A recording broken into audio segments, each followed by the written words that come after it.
All right. And have the players agreed to draw in Magnus's game?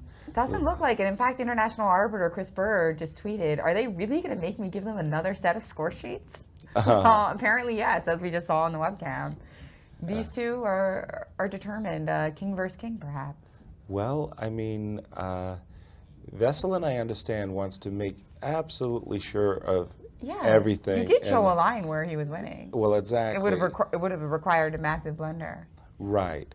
But I think what we're about to see is this knight, White's knight, pardon me, going to f2 and then going to h3, capturing this pawn on g5. Yep. And then capturing this pawn on e4. And indeed, that is what happened. And I think you know, I like that, by the way, even though but everybody cool. knows they both know it's a draw.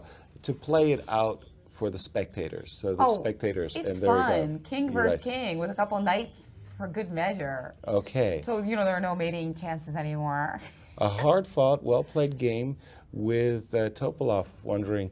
I think he actually asked, "Did I miss the win?" I think that was his first question. Oh no! I know. Look at that! Look at his face. Yes. Do you see his face? Oh. He says, "Look at his face." And no, Maurice doesn't get to do the honors. It looks like Magnus did it for you. Magnus. I want to know what happened. Yeah. Sounds like. Well. I think Magnus just told him the rook c5, right? Well, I don't know if it was rook c5 so much as I think Veselin, after shaking hands, saying, "Did I miss something?" And Magnus said, "Yes, I think you should have played this."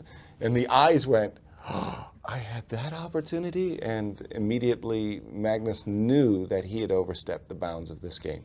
Well, we had been keeping track, guys, and I don't recall the computer going crazy for any move as we were going through the game. So I think it was that moment with rook c5. Yeah. I think it was right here. What move number is that? Sorry. Well, I can do it on my screen. Sorry, I don't have to.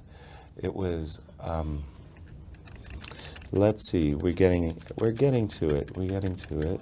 And we certainly will be going over it. And it was the move rook takes a5, and I believe Magnus was saying, I was afraid of rook c5 right here, right now. If you had played rook c5, and then the eyes of Topalov lit up, and he said, "Oh my God, I didn't see that." Because of course the point is that after the capture, that knight on b8 is bereft of squares, which is something that we've seen in a number of games today. Those trapped pieces, right? Exactly. It's coming up again and again. It's like we have themes of the round. And if rook c5, if the rook was forced to move away, for example, to anywhere along the 8th rank to, say, g8, then that's the whole point. There's no rook takes c6, and the a pawn on a5 is lost for free. And Veselin just simply missed rook c5, and I think we did too. We skirted past this precise moment. But Magnus recognized immediately that he had gone too far. And the moment has passed. Topalov has regained his composure. He seemed a little bit upset there for just a second.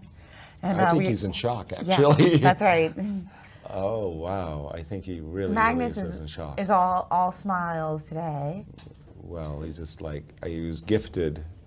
He was gifted a half point, let's put it that way. Meanwhile, we're going to start getting our guests set up for the interviews, starting with Grandmaster Ivan Aronian.